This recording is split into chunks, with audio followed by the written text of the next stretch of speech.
할렐루야. 예. 얼마나 더우십니까? 밤에 잠을 잘 못 주무시는 분들도 있을 것입니다. 저도 마찬가지입니다. 자다가 더워서 깨기도 하고, 또 낮에는 이제 밤에 숙면을 못 취하니까 많이들 아마 피곤하실 겁니다. 거기에다가 코로나19까지 이 거리두기까지 신경을 써야 되고 마스크까지 쓰시니까 얼마나 힘든 시간들을 보내고 계십니까? 그러나 이런 힘든 시간 가운데서도 하나님의 뜻이 있겠구나라고 생각을 하시고, 또 가정에서 비대면 예배를 드리기 때문에 어쩌면 교회 현장에 나와서 예배를 드리는 것보다 집중력도 떨어지고 또 신앙도 좀 나태해질 수 있는데, 이럴 때일수록 더위나 코로나나 비대면 이런 이유로 인하여서 우리의 믿음이 흔들리지 않았으면 좋겠습니다. 그래서 하나님께서 우리 각 가정에 계신 여러분들의 심령을 붙잡아 주셔서 비록 비대면 영상 예배이지만 이 예배를 통하여 크신 은혜와 우리의 믿음이 견고해지는 그런 시간 되기를 간절히 소망합니다. 우리 오늘 본문 말씀을 살펴보겠는데요. 앞서 17장부터 20장까지는 이 악한 세력의 멸망에 대해서 살펴보았습니다. 17장과 18장에서는 이 타락한 이 세상의 문명 바벨론이 무너질 것에 대한 것을 기록하고 있고요. 19장에서는 두 가지인데, 이 바벨론 문명에 물들지 않은 신실한 자들은 어린 양의 혼인잔치에 들어가게 되고, 또 우리를 괴롭혔던 두 짐승은 이 불못에 던져지게 되지요. 그래서 예수님께서 직접 백마를 타시고 그들을 무찌르시며 승리하시는 장면이 19장에 나오고 짐승의 멸망이 나옵니다. 20장에 들어와서는 앞부분에서는 마귀 곧 사탄이 불못에 던져지는 장면과 또 예수님을 믿지 않는 모든 불신자들이 불못에 던져지는 장면이 나타나고 있습니다. 자, 이제 21장과 22장이 등장하게 되는데, 여러분 이 17장부터 악한 세력의 멸망과 21장의 새하늘과 새 땅은 한 날 이루어집니다. 같은 날입니다. 근데 우리가 이게 장수가 길다 보니까 앞에 사탄의 멸망이나 악한 세력의 멸망이 있은 한참 후에 새하늘과 새 땅이 열릴 것 같은데, 사실 이 모든 게 그날 이루어집니다. 한 날, 한시에 이루어집니다. 그러니까 예수님의 재림을 통하여서 악한 자들은 다 한 날 심판받고 또 새하늘과 새 땅이 열리게 되는 것이죠. 그래서 그런 개념을 좀 가지고 21장을 함께 살펴보도록 하겠습니다. 21장 1절에 보면, 또 내가 새 하늘과 새 땅을 보니 처음 하늘과 처음 땅이 없어졌고 바다도 다시 있지 않더라. 여기 보면 새 하늘과 새 땅을 보지요. 그래서 저도 옛날에 이렇게 생각했습니다. 이 새 하늘과 새 땅은 이 온 우주도 없어지고 지구도 없어지고 완전히 다 없어지고 뭔가 새로운, 완전히 무에서 새로운 유가 탄생하는 천지 창조 때와 같은 그런 새 하늘과 새 땅이겠다, 이렇게 생각을 했는데 나중에 공부를 해보니까 그게 아니에요.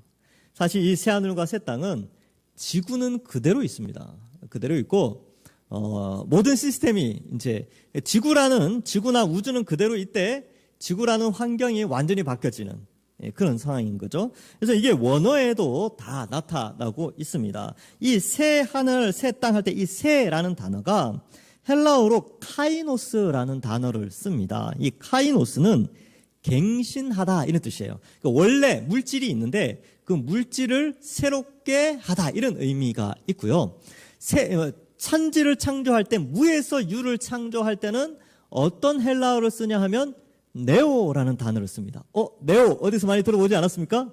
네오 동산교회. 우리 교회 홈페이지 주소 영어 이름이 네오 동산교회. 근데 이 네오라는 단어가 헬라어로 새롭다. 옛날에 제가 이제 영화를 봤는데 영화 주인공 이름이 네오였어요. 네오.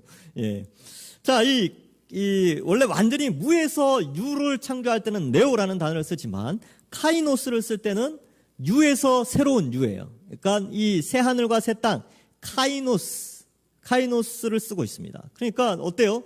기존에 있는 것들이 완전히 새롭게 갱신되어지는 것이죠. 그래서 이 영어 번역을 봤는데 영어 번역은 다 그냥 new라고 쓰는데 사실은 renew가 맞습니다. 완전히 다시 새로워지는 것이죠. 왜 그러냐 하면, 여러분 이 창세기 1장에 보면 하나님이 이 천지 만물을 창조를 하시죠. 무에서 유를 창조하십니다. 그리고 다 만드시고 나서 뭐라고 말씀하시냐 하면 보시기에 심히 좋았더라. 여러분, 보시기 심히 좋을 만큼 만물을 창조하셨는데 그걸 왜 없앱니까? 그냥 기존에 있는 것을 갱신하면 되는 것이죠. 그래서 이 21장과 22장에 가서 이 에덴의 모습을 많이 찾아볼 수 있어요. 그래서 새 에덴의 모습을 보여주는데 그 이유가 바로 처음 창조하신 것을 완전히 처음 창조한 에덴보다 더 좋은 환경으로 갱신하기 때문에 그렇습니다. 그래서 새하늘과 새 땅, 그러면 이 개념을 가지고 있고, 제가 늘 부활절에도 말씀드리고 계속 말씀드리는데 지구는 없어지지 않습니다. 이 지구에 이제 완전히 새로운 나라, 하나님 나라가 완성되어지는 것이지요. 자, 그런 의미에서 우리가 이 본문을 살펴보도록 하겠습니다. 자, 그리고 처음 하늘과 처음 땅이 없어졌죠. 그러니까 모든 이 현재 지구에 존재하는 모든 그런 이렇게 땅이나 이런 것들이 어떻게 변화가 될지는 사실은 뚜껑이 열려져 봐야 압니다. 근데 명확한 것은 지금의 정치체제, 문화, 경제, 또 모든 어떤 그런 철학, 교육 시스템, 이러한 것들은 다 사라져요. 다 없어집니다. 그러니까 여기 처음 하늘과 처음 땅이 없어지고 바다가 없어졌다, 이런 개념들이 다 그런 개념이 있습니다. 현재 유지되고 있는 이런 우리가 누리고 있고 교육받고 있고 바라보고 있는 이런 모든 가치관들, 이런 것들은 다 사라진다는 거예요. 왜냐하면 이 눈에 보이는 모든 것들은, 그리고 우리가 학습하고 있는 모든 것들은 인간 중심의 세속화된 문명이기 때문에 그렇습니다. 그러나 주님이 다시 오시면, 예수님 다시 오시면 하나님 나라가 완성되기 때문에 인간 중심의 모든 형태의 것들은 사라지고 하나님 중심의 하나님 나라, 그리고 그 나라에서 그의 백성들이 마음껏 누리며 살게 되는 것이죠. 바다도 없어졌다 그러는데 이 부분 때문에 많은 분들이 좀 힘들어하십니다. 왜냐하면 바다 좋잖아요. 지금 휴가 기간인데 바다 딱 가면 어떻습니까? 너무 예쁘고 막 그죠, 에메랄드빛에 모래도 있고 바다 좋아하는데 바다 없어진다 그러니까 막 하게 슬퍼하는 분들이 있는데, 이건 이제 좀 약간 상징적인 겁니다. 여기 하늘과 땅이 없어졌다 이런 표현 때문에 완전히 새로운 지구가 없어지는 걸로 생각하는데, 요게 아까 앞에서 말씀드렸다시피 그러한 기존의 어떤 체계, 시스템이 사라지는 것이지 하늘 자체가 없어진다든지 땅 자체가 없어지는 것이 아닙니다. 바다도 마찬가지예요. 이 바다라는 것은 앞에서 우리 20장에서도 살펴봤는데 죽은 자들의 영혼을 두는 장소, 가두어 두는 장소로서의 바다의 의미가 있고, 또 고대 헬라 문화권에서 바다는 나라가 일어나는, 나라가 등장하는 배경을 가지고 있기 때문에 새로운 나라가 형성된다든지 뭐 그런 것이 없어진다, 그런 의미로 받아들이시면 되겠습니다. 자, 그래서 이 바다도 다시 있지 않지요. 완전히 시스템 자체가, 이 지구에 존재하는 이런 모든 시스템 자체가 완전히 변화되어지는, 갱신되어지는 그런 상황을 말씀해 주고 있습니다. 2절에 또 내가 보매 거룩한 성 새 예루살렘이 하나님께로부터 하늘에서 내려오니 그 준비한 것이 신부가 남편을 위하여 단장한 것 같더라. 자, 그러면 새 하늘과 새 땅이 열려졌어요. 그럼 거기에 누가 사느냐? 누가? 사는 사람이 있어야 될 거 아닙니까? 그죠? 누가 사느냐 하면 거룩한 성 새 예루살렘이 살게 되는 겁니다. 여기 이제 거룩한 성 새 예루살렘이라고 하니까 건물처럼 여겨지는데, 예수님이 재림하실 때 건물이 이렇게 이 땅에 내려오나 보다, 이렇게 생각하시는데 그렇지 않습니다. 왜냐하면 2절 끝부분에 보세요. 거룩한 성 새 예루살렘은 어떻게 묘사하느냐 하면 신부가 남편을 위하여 단장한 것 같더라, 이렇게 되어져 있지요. 이 신부가 남편을 위해 단장하여 어떻게 됩니까? 이 땅에 내려와서 어린 양의 혼인잔치에 동참하는 거예요. 그러니까 그 개념으로 간다면 이 거룩한 성 새 예루살렘은 건물이 아니라 교회 공동체인 우리를 의미하는 것이죠. 어쨌든 새 하늘과 새 땅이 열리고 새 예루살렘이 등장하게 됩니다. 근데 이것은 전혀 새로운 예언이 아닙니다. 이 요한계시록에만 나오는 예언이 아니라 이미 구약에서 이 새 하늘과 새 땅이 열리는 새 예루살렘이, 이제 영원한 예루살렘이 나타나는 것은 다 예언되어져 있던 내용들이죠. 이사야 65장 17절에 보면 보라, 내가 새 하늘과 새 땅을 창조하나니 이전 것은 기억되거나 마음에 생각나지 아니할 것이라. 이사야 66장 22절에도 내가 지을 새 하늘과 새 땅이 내 앞에 항상 있는 것 같이 너희 자손과 너희 이름이 항상 있으리라 여호와의 말이니라 라고 하며 새하늘과 새 땅이 있을 것을 구약시대 때 이미 예언을 했고요.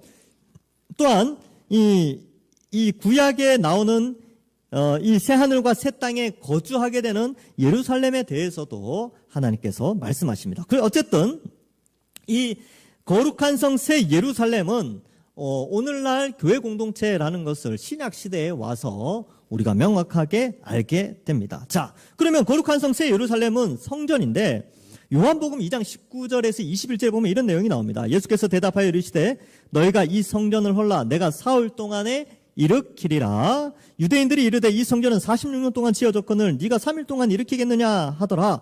그러나 예수는 성전된 자기 육체를 가리켜 말씀하신 것이라. 이렇게 기록하고 있죠.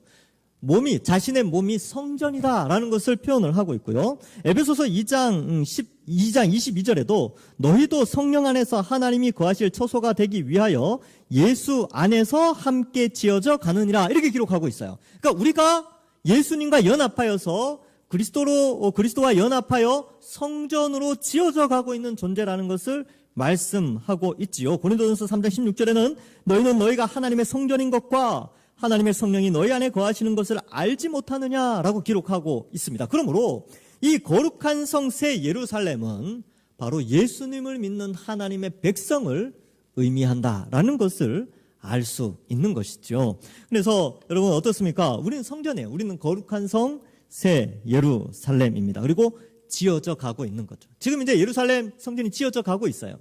언제 완공되는지 아세요? 몰라요. 모릅니다. 언제 완공될지는 모르는데 완공이 되면 어떤 일이 벌어질지는 알죠. 이 성전이 완공이 되면 모든 악한 세력은 다 불못에 던져지고 예수님이 재림하고 불못에 던져지고 새하늘과 새 땅이 열리며 우리는 영원한 하나님 나라에서 이제 완성된 하나님 나라에서 살게 되는 것입니다. 자, 이처럼 우리가 거룩한 성 새 예루살렘이라는 것을 알게 되고 신부가 남편을 위하여 단장한 것 같더라라고 되어 있는데 이 단장하였다라는 것은 지금 이 결혼식장에 임하는 신부의 모습입니다. 전에도 한번 말씀드렸죠. 19장 어린 양의 혼인잔치 이야기할 때 유대인의 결혼제도 정혼과 결혼이 있습니다. 정혼을 하면 법적으로 부부가 되어지고 결혼식 날까지 신부와 신랑이 각자 준비를 합니다. 신랑은 지참금과 집을 준비하고요. 그 방을 준비하게 되고 신부는 단장을 하게 됩니다. 그래서 이 단장한다는 게 뭐냐면 다른 사람을 만나지 않고 신부 준비를 하고 2000년 전에는 그랬겠죠. 그리고 어때요? 이제 꾸미고 예쁘게 꾸미는 그런 건데 우리가 그리스도의 신부로서 단장을 한다는 것은 거룩하게 꾸며지는 겁니다. 외모가 꾸며지는 게 아니고 우리의 신앙이 아름답게 꾸며지는 것이지요. 여러분 신부가 신랑을 위하여 단장한 자만이 이 결혼 예식에 들어갈 수 있는 것입니다. 그래서 이 시대에 우리가 단장은 어떻게 해야 됩니까? 신랑 대신 예수님을 맞이하기 위해서 단장하는 게 뭡니까?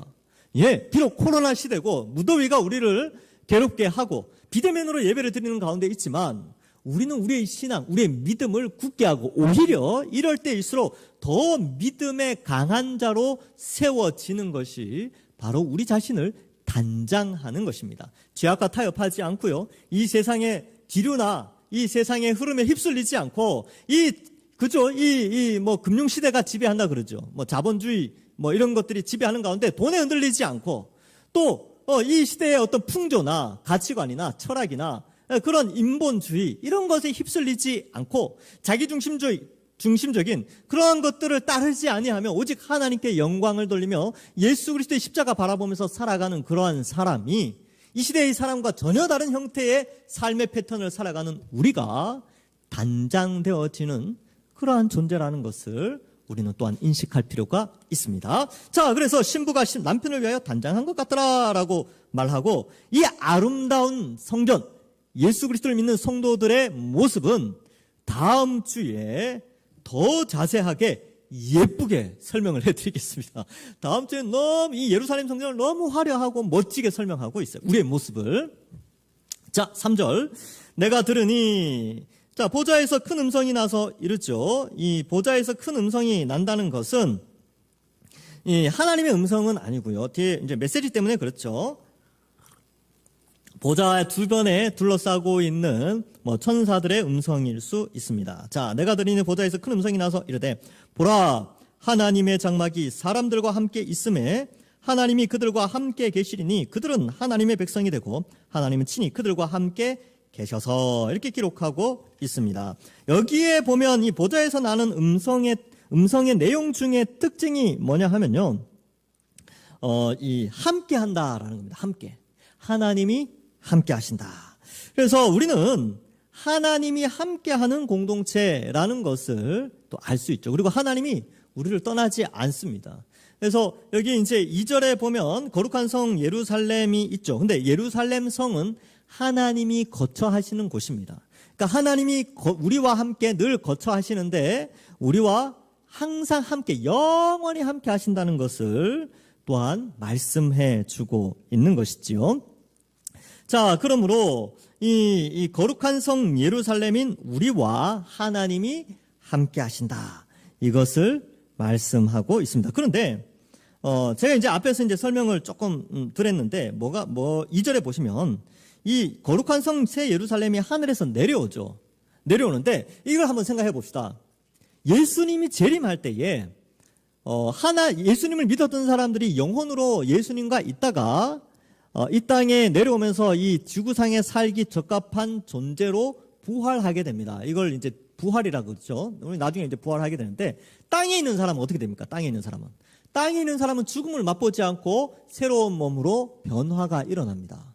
예, 지금 같은 모습이 아니죠. 더 건강하게, 더 늙지 않고 쇠하지 않고 눈물 없고 고통 없는 그런 완전히 새로운 몸으로 우리도 부활을 하게 되는데요. 자, 이 장면을 한번 생각해 보십시오. 천상에 있는 교회와 지상에 있는 교회가 만나게 됩니다. 어떻게 해요? 천상에 있는 교회가 이 땅에 지상에 내려오면서 만나게 되고 지금은 교회가 지상의 교회와 천상의 교회로 나눠져 있지만 예수님 재림 이후 완성된 하나님 나라에서는 교회는 하나밖에 없어요. 지상에 거하는 교회가 하나밖에 없는 것이죠. 그래서 이 천상의 교회와 지상의 교회가 만나게 되고요. 이 현재의 지상의 교회는 전투하는 교회입니다. 그래서 고난도 당하고 핍박도 당하고 죽기도 하고 어려움을 당하지만 천상에 있는 교회는 이미 승리한 교회죠. 그런데 나중에 예수님이 오시게 되면 우리 모두가 승리한 교회로 묘사되는 것입니다. 자, 그래서 이러한 것들을 우리가 좀 함께 생각해 보고 이 함께라는 단어, 하나님이 우리와 늘 함께 하신다는 이 단어가 굉장히 좀 중요한 단어입니다. 왜 그러냐 하면 여러분 이 언약이라는 것이 있는데요. 언약이 뭐냐 하면 구약 성경에 보면 언약을 맺었다, 내가 너와 언약을 맺겠다 이런 표현이 나오는데 우리가 쉽게 생각을 하면 이런 거예요. 두 가지 개념으로 생각해 볼 수 있는데 첫 번째는 나라와 나라 개념에서 언약을 맺는다는 것은 강대국과 약소국이 언약을 맺고 이렇게 하는 관계죠. 근데 현재 우리가 생각하고 있는 어떤 식민지와 지배 민족과 피지배 민족과의 언약 관계가 아니고 그 계약 관계가 아니라 이 성경에 나오는 언약의 내용은 이런 겁니다. 가족이 되는 거예요. 가족.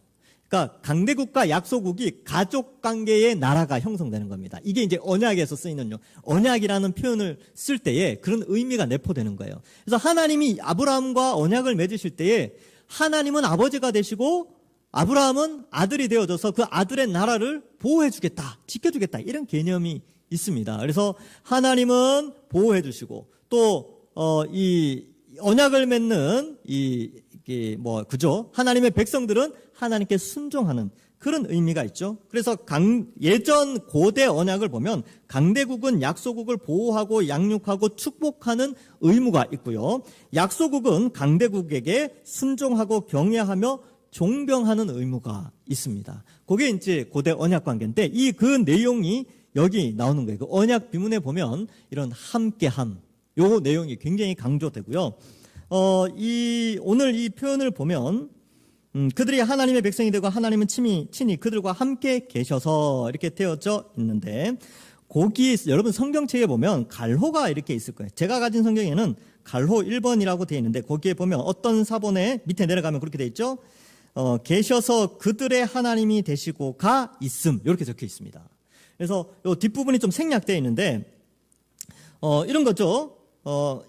그들은 하나님의 백성이 되고 하나님은 친히 그들과 함께 계셔서 그들의 하나님이 되시고, 이렇게 어떤 4번에는 그 내용이 있습니다. 이게 왜 그러냐 하면 요 말씀이 에스겔의 배경과 레위기의 개념을 가지고 있기 때문에 그렇습니다. 에스겔 40장부터 48장까지는 완성될 하나님 나라에 대한 성전에 대한 묘사가 나옵니다. 에스겔 40장부터 48장에 거기에 보면 이제 여러분 그 유명한 구절이 있죠. 성전에서 물이 흘러나와서 발목에 무릎에 와서 어깨까지 왔다가 이렇게 사람 키를 넘을 만큼 생수의 강이 흘러 넘치는 장면이 나오는데 그게 에스겔 40장과 48장 성전 묘사에서 나오는 내용입니다. 근데 그 에스겔 43장 7절에 보면 이런 내용이 나옵니다.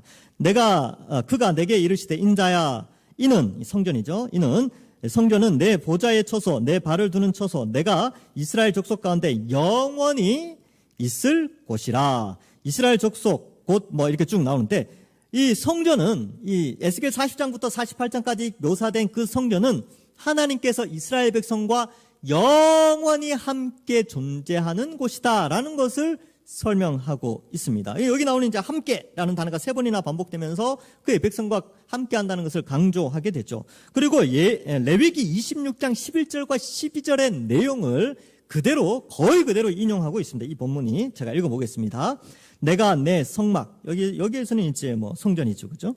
예, 내가 내 성막을 너희 중에 세우리니 내 마음이 너희를 싫어하지 아니할 것이며 나는 너희 중에 행하여 너희 하나님이 되고 너희는 내 백성이 될 것이니라. 이렇게 표현하고 있습니다. 나는 너의 하나님이 되고 너희는 내 백성이 된다. 이게 언약을 나타내는 하나님과 이스라엘 백성 사이의 언약을 나타낼 때마다 항상 이 표현이 나와요. 나는 너의 하나님이 되고 너는 내 백성이 되겠다. 그래서 내가 너희들 책임져 주겠다. 너희는 나에게 순종하고 복을 누리면 된다. 이것을 나타내고 있는 것입니다. 그래서 이 요한계시록에서 이 21장에서는 예수님의 재림으로 말미암아 완성된 하나님 나라에서 그의 백성들과 언약 관계를 맺으시며 영원히 함께할 것을 약속하고 있습니다. 그럼 우리는 복을 누리면 돼요. 복을 누리면 되고 하나님이 베푸시는 복을 마음껏 누리고 그때는 이제 죄와 사망과 마귀가 다 없기 때문에 완전한 순종으로 하나님께 영광 돌리며 영생 복락을 누리게 되는 것이죠. 왜? 하나님이 함께 하시니까. 그때가 되면 얼굴과 얼굴을 맞대면서 볼 수 있습니다. 예, 죄가 없으니까 볼 수 있는 것이죠. 하나님을. 자, 4절에 보시면 이렇게 나옵니다. 모든 눈물을 그 눈에서 닦아주시니 다시는 사망이 없고 애통하는 것이나 곡하는 것이나 아픈 것이 다시 있지 아니하리니 처음 것들이 다 지나갔습니다. 너무 좋지 않나요? 저는 이 4절만 읽어도 은혜가 됩니다. 예, 모든 눈물을 그 눈에서 닦아주시니. 인생 살면서 눈물 흘릴 일 얼마나 많습니까? 그죠? 슬퍼서 울고 아파서 울고 괴로워서 울고 그런데 다시는 눈물이 없어요. 예. 그리고 또 어떻습니까? 다시는 사망이 없어요. 여러분 어린아이에서부터 노년에 이르기까지 제일 무서운 게 뭐냐면 죽음이에요. 죽음이 제일 무섭습니다. 저한테 뭐가 제일 무섭냐고 물으면 죽는 게 제일 무섭죠, 사실. 안 무서운 사람 어디 있습니까?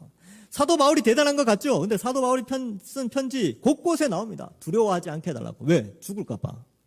그러니까 기도해달라고 그러죠. 에베소 교회, 골로새 교회에게 야, 내가 두렵고 떨리지 않고 담대히 복음 전하도록 기도 좀 부탁드린다. 이렇게 이제 써놓는 거죠. 누구나 다 죽으면 부러운 거예요. 두려운 거예요. 저희 할머니가 이제 거의 100수 가까이 하시고 돌아가시는데 돌아가실 때도 여전히 그러셨어요. 죽음은 두렵다. 밤에 형광등 깜빡깜빡 하는 거 보고 두려우셔가지고. 예, 막 그런 것도 그래서 저를 부르시더라고요. 저 보고 기도하고 막 그랬던 기억이 납니다. 어린 아이들은 어떻습니까? 제 아들이 있는데 죽음이 두려워해요. 죽음을 두려워해요. 눈에 뭐만 들어가도 죽는 거 아니지? 이렇게 질문을 해요. 안 죽는다. 걱정하지 말라고. 근데 제가 그걸 보면서 이 어린 아이나 연세가 드신 분이나 인간에게 있어서 이 죽음은 참 두려운 것이구나. 그런 생각을 많이 합니다. 그런데 여기 어떻게 기록되어 있어요?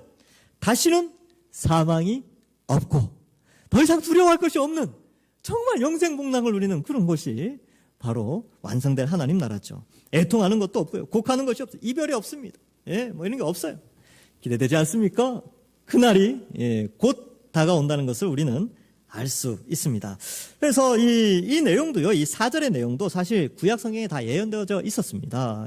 이사야 25장 8절에 보면 사망을 영원히 멸하실 것이라 주 여호와께서 모든 얼굴에서 눈물을 씻기시며 자기 백성의 수치를 온 천하에서 제하시리라 여호와께서 이같이 말씀하셨느니라. 이렇게 기록하고 있죠. 이사야 35장 10절에도 여호와의 속량을 받은 자들이 돌아오되 노래하며 시온에 이르러 그들의 머리 위에 영영한 희락이 있고 기쁨과 즐거움을 얻으리니 슬픔과 탄식이 사라지리로다. 이사야 51장 11절에도 여호와께 구속받은 자들이 돌아와 노래하며 시온으로 돌아오니 영원한 기쁨이 그들의 머리 위에 있고 슬픔과 탄식이 달아나리이다. 예. 왜 이제 이 표현을 쓰냐 하면 여러분, 왜 슬픔과 아픔과 눈물이 없는 것을 강조하느냐 하면 이 땅에서 아픔과 슬픔과 눈물과 고통이 있었기 때문에 그렇습니다. 왜요? 예수님을 믿고 십자가의 길을 걸어가야 되니까, 신앙을 지키고 믿음을 지켜내야 되니까 아픔이 있고 고통이 있고 눈물이 있고 사망에 대한 두려움이 있었던 것이죠. 지금 우리도 마찬가지입니다. 여러분, 우리가 이 시대의 흐름에 합류하지 않고 오히려 독립된 자리에서 성경적 가치관으로 이 시대의 가치관을 대적하며 혹은 분리되어져서 인생을 살아갈 때 우리의 삶이 어떻겠습니까? 조롱받죠. 비난받죠. 고난받습니다. 두려움이 있죠. 죽음에 대한 두려움. 예, 내가 이렇게 살다가 죽으면 어떡하나. 내가 이렇게 미래를 남들처럼 뭔가를 준비하지 않고 이렇게 하나님만 의지하며 살아가면 어떡하나. 이런 근심과 고민이 있을 수 있다니까요. 그러나 어떻습니까? 그러한 모든 것들을 이 시대의 사람들과 구별된 삶을 살아가는 그들이 참된 보호함을 받게 되는 것입니다. 여러분, 이 시대 사람들의 그 흘러가는 그 흐름에 따라가시면 안 됩니다. 믿음을 지키셔야 돼요. 그리고 이러할 때에 더욱더 우리는 믿음을 굳건하게 해야 하는 것이죠. 자, 그래서 죄로 인해 타락한 세상에는 눈물과 사망과 애통과 곡하는 것과 아픈 것이 있습니다. 그러나 하나님 나라는 그렇지 않습니다. 자, 처음 것들이 다 지나갔죠. 예, 처음 세상이 다 지나가고 완전히 갱신된 세상이 등장하게 됩니다. 이사야 65장 17절에 보라, 내가 새 하늘과 새 땅을 창조하나니 이전 것은 기억되거나 마음에 생각나지 아니할 것이라. 그러니까 눈물도 없고 아픔도 없고 고통도 없고 사망도 없고 괴로움도 없는 거예요. 자, 5절에 보시면 보좌에 앉으신 이 하나님이시죠. 이르시되 보라, 내가 만물을 새롭게 하노라. 오늘 설교 제목입니다. 예, 하시고 또 이르시되 이 말은 신실하고 참되니 기록하라 하시고, 하나님께서 모든 것을 새롭게 하십니다. 지금의 이 모든 시스템, 약육강식의 이런 흐름, 이렇게 돈을 추구하는 이런 삶, 정욕을 추구하고 타락한 문화들, 이런 것들은 다 지나갑니다. 다 지나가고 인간의 본래 창조 목적대로 모든 것이 회복되어지는, 하나님이 원래 하나님 나라를 이루시려고 했던 그 목적대로 모든 것이 회복되어지는 그러한 때가 된다는 것입니다. 새롭게 되어지는 거예요. 여기서 새롭게 하노라라는 이 새롭게도 역시 카이노스, 갱신의 의미를 가진 헬라어를 쓰고 있습니다. 자, 6절에 보시면 또 내게 말씀하시되 이루었도다, 나는 알파와 오메가요 처음과 마지막이라. 예, 우리 문일환 집사님하고 한옥숙 권사님이 이렇게 학원 이름을 알파, 오메가 이 용어를 썼어요. 처음과 끝. 아주 이제 이름을 잘 지은 것 같아요.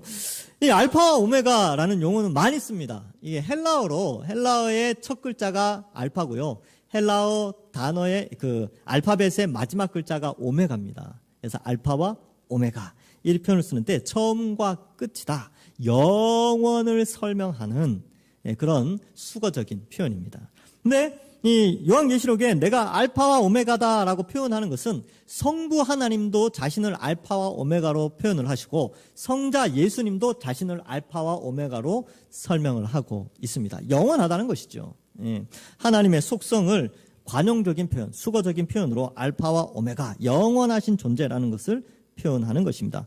이루었도다, 내게 말씀하실 때 이루었도다 이렇게 표현하죠. 이제 원래 계획했던 하나님 창조의 목적을 다 이루신 것을 우리에게 알려주고 있습니다. 6절에 보면 내가 생명수 샘물을 목마른 자에게 값없이 주리니. 여러분, 이 표현은 이미 이루어졌어요. 그러나 아직 완성되지 않았습니다. 이걸 설명해 드릴게요.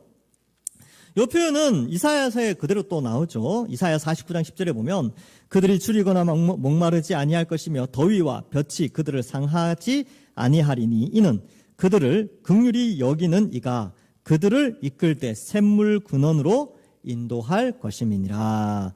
그리고 에스겔에도 생수의 강이 성전 동편으로 흘러나오죠. 그런 내용들이 나오는데 이 생수에 관한 설명을 예수님이 처음 오셨을 때에 이 표현을 쓰고 있습니다. 그래서 요한복음 7장에 보면 이사야 55장 1절에도 오호라 너희 모든 목마른 자들아 물로 나아오라 돈 없는 자도 오라 너희는 와서 사 먹되 돈 없이 값이 와서 포도주와 젖을 사라 이런 표현이 나오죠. 요한복음 7장 37절부터 39절에 예수님의 말씀이 아주 중요합니다. 어떻게 나와 있냐면 명절 끝날 곧 큰 날에 이렇게 되는데 이 초막절 마지막 날 물 붓는 행사가 있어요. 성전에서. 제가 자세하게는 설명을 드릴 수 없는데 나중에 요한복음 할 때 설명을 드릴게요. 이게 이제 초막절 며칠을 이렇게 지내면서 마지막 날에 큰 날에 성전에서 물 붓는 장면이 나옵니다. 그러니까 왜 물을 붓냐 하면 에스겔에 나오는 그 생수의 강이 흘러 넘치는 것을 이렇게 이제 상징화해서 그런 어떤 퍼포먼스를 하는 것이죠. 물 붓는 퍼포먼스를 하는데 그 장면이 나올 때 예수님께서 뭐라고 말씀하시냐 하면 이렇게 말씀합니다. 누구든지 이르시되 요한복음 7장 30절이죠. 명절 끝날 곧 큰 날에 예수께서 서서 외쳐 이르시되 누구든지 목마르거든 내게로 와서 마시라. 나를 믿는 자는 성경에 이름과 같이 그 배에서 생수의 강이 흘러나오리라 하시니 이는 그를 믿는 자들이 받을 성령을 가리켜 말씀하신 것이라. 예수께서 아직 영광을 받지 않으셨으므로 성령이 아직 그들에게 계시지 아니하시더라. 예수님이 이 생수를 뭐라고 묘사하셨냐면 생수는 성령이다 이렇게 표현하신 거예요. 여러분 그래서 이 생수의 강을 우리는 이미 마시고 있습니다. 그건 바로 성령이 우리 속에 있기 때문에 그렇죠. 그러나 아직 완성되지 않았어요. 나중에 예수님께서 재림하시고 이 예언하셨던 그죠? 뭔가 이 초림으로 말미암아 이미 이루어진 생수는 완전한 예수 그리스도의 재림으로 말미암아 우리가 영원한 생수를 마시게 되는데 지금 이미 그 앞으로 마실 생수를 미리 조금 맛보게 하신 그게 뭐냐 하면 성령이 우리 속에 오셔서 우리의 가란 영혼을 촉촉히 적셔주시는 그것을 통하여서 앞으로 우리 예수님이 재림하여 마실 영원한 생명수의 맛을 조금 보게 하신 거예요. 이미 조금. 그래서 이미 이루어졌어요.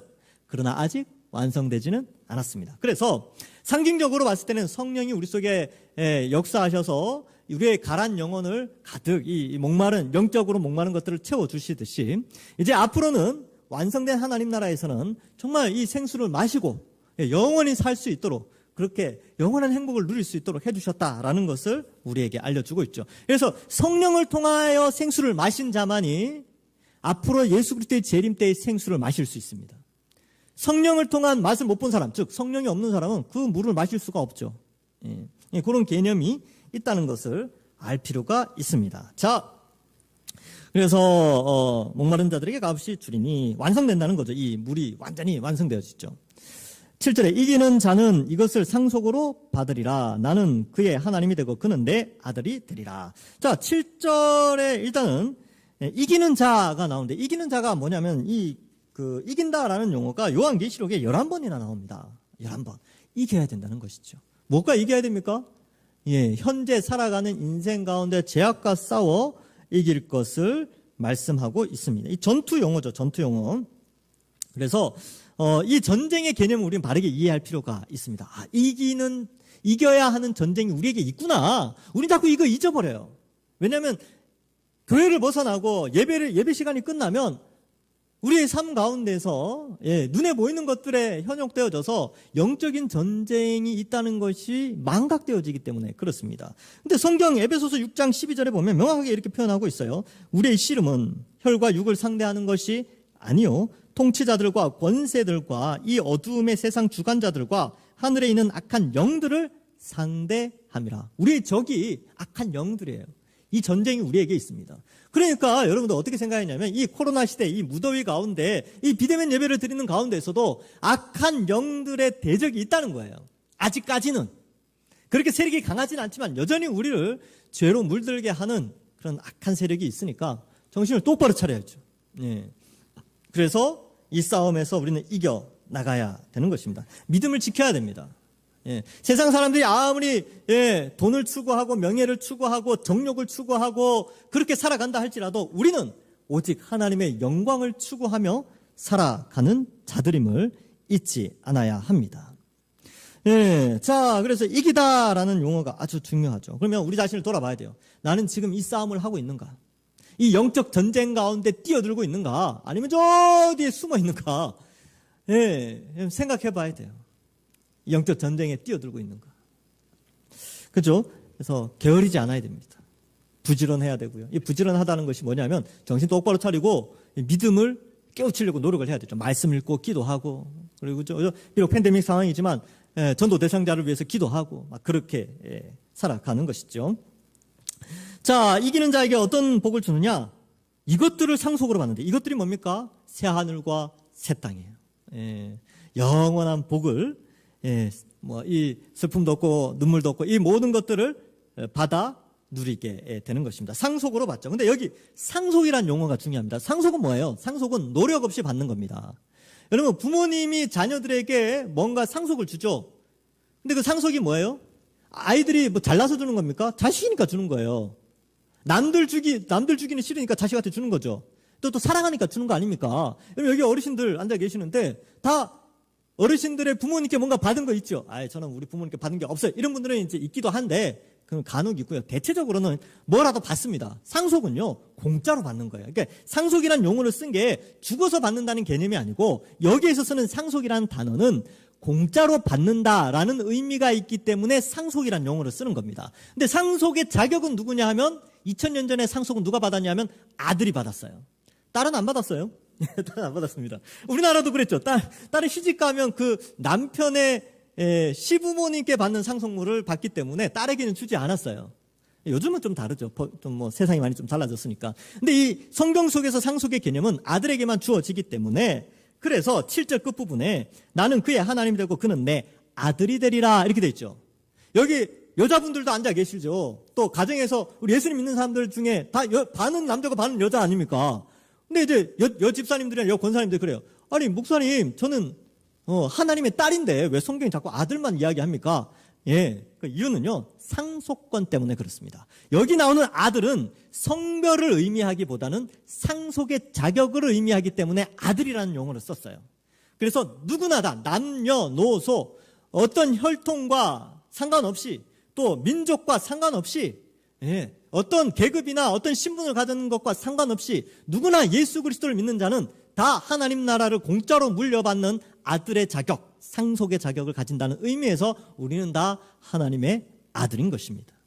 그런 의미가 있는 것이죠. 근데 이 7절이 3절에 나오는 하나님은 하나님의 백성이 되고 이렇게 돼 있잖아요. 근데 여기는 하나님의 아들이 되고 똑같은 언약 표현을 쓰고 있는데 여기는 아들을 강조하고 있습니다. 우리는 다 아들이에요.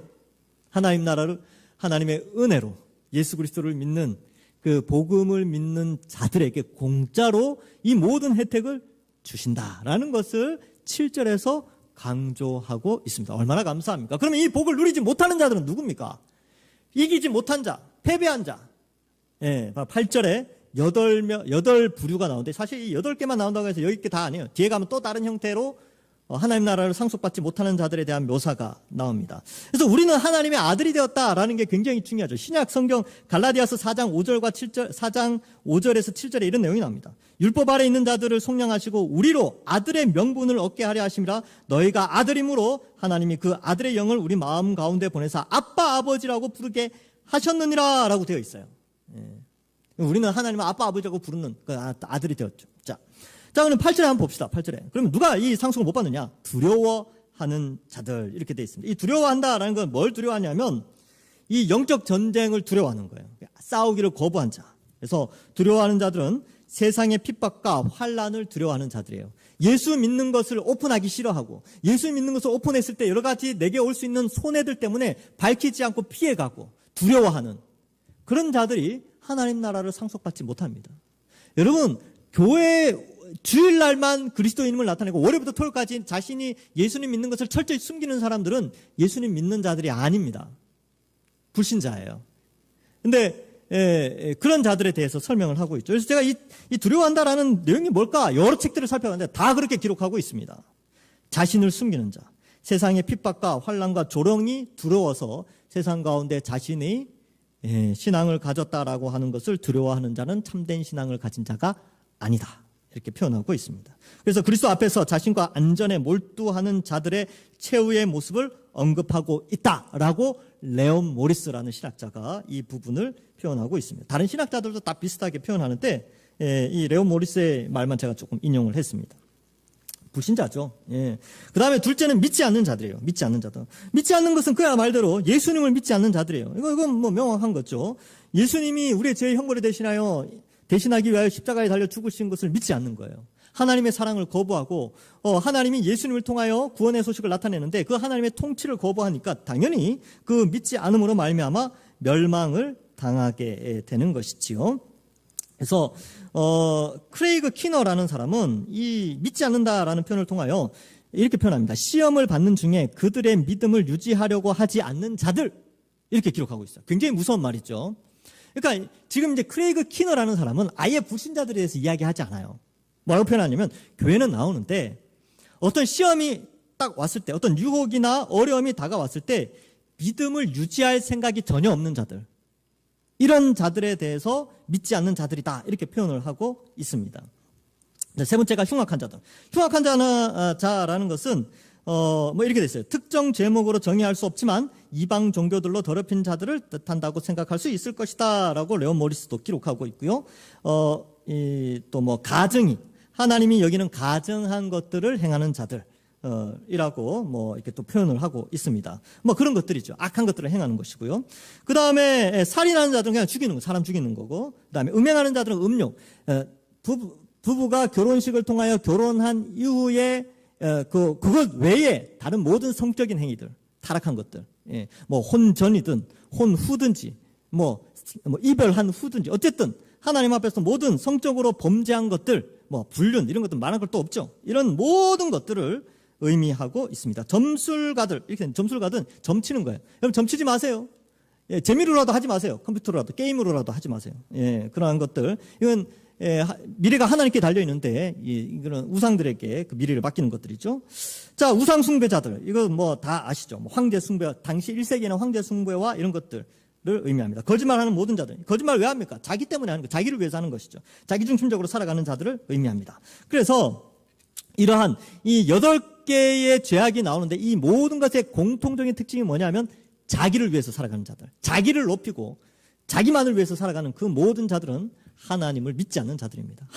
우리는 원래 인간의 창조 목적은 하나님의 영광을 위하여였는데 자기 영광을 위하여 자기 중심적으로 살아가는 자들은 다 예수를 믿지 않고 살아가는 자들이기 때문에 벌을 받게 된다. 그래서 어떻게 됩니까? 불과 유황으로 타는 못에 던져지리니 이것이 둘째 사망이라. 이 둘째 사망은 지난번에도 말씀을 드렸습니다. 말씀을 맺습니다. 여러분, 새하늘과 새 땅이 이 땅에 임합니다. 우리는 예수님을 믿기 때문에 예수 그리스도께서 나의 죄의 형벌을 대신하여 그 모든 그 고통, 그 지옥의 고통, 그런 형벌을 다 받으셨습니다. 그 예수를 믿는 자는 그리스도와 연합된 새 예루살렘, 거룩한 새 예루살렘으로 영원히 하나님과 함께 존재하는 자들이며 영원한 하나님 나라를 공짜로 물려받은 아들의 자격으로 영원히 펼쳐질 새하늘과 새 땅에서 살게 됩니다. 그 은혜를 생각하면서 이 땅에서 조금 어려움이 오고 또 힘든 상황이 온다 할지라도 믿음 놓지 마시고 오히려 지금과 같은 때에 예수 그리스도를 굳게 믿고 믿음을 굳건하게 하여서 영원한 하나님 나라 소망하면서 한 주간 그리스도인으로서 당당하게 세상을 살아가시는 모든 주의 백성들 되기를 주님의 이름으로 간절히 축원합니다. 기도하겠습니다. 하나님 아버지 은혜를 감사합니다. 나 같은 죄인을 택하여 주시고 예수 그리스도의 십자가 형벌 대속의 은혜로 그것을 믿음으로 말미암아 구원하여 주시고 죄 용서하시고 하나님 자녀 삼아 주신 것 감사합니다. 우리에게 이제 이렇게 영원한 새하늘과 새 땅, 아픔도 없고 고통도 없고 눈물도 없고 사망도 없는 그 영원한 하나님 나라의 영생 복락을 허락하셨사오니 하나님 그 나라 소망하면서 이 땅을 살아갈 때 때로는 힘들고 지치고 어려운 상황이 벌어진다 할지라도 믿음 놓지 않고 믿음 굳게 붙잡고 신앙 굳게 붙잡고 신앙생활 잘 할 수 있도록 축복하여 주시옵소서. 하나님 앞에서 정말 이 땅을 살아갈 때에 그리스도인임을 나타내고 비록 조롱과 비난과 비방이 있다 할지라도 그것을 두려워하는 자가 아니라 오히려 그리스도인답게 세상 가운데 영광 드러내며 빛과 소금의 역할로 오히려 세상 사람들에게 칭송받는 우리 모든 주의 백성들, 동산의 가족들 될 수 있도록 지켜 주옵소서. 이번 한 주간도 지켜주실 줄 믿사옵고 예수님의 이름으로 기도하옵나이다. 아멘.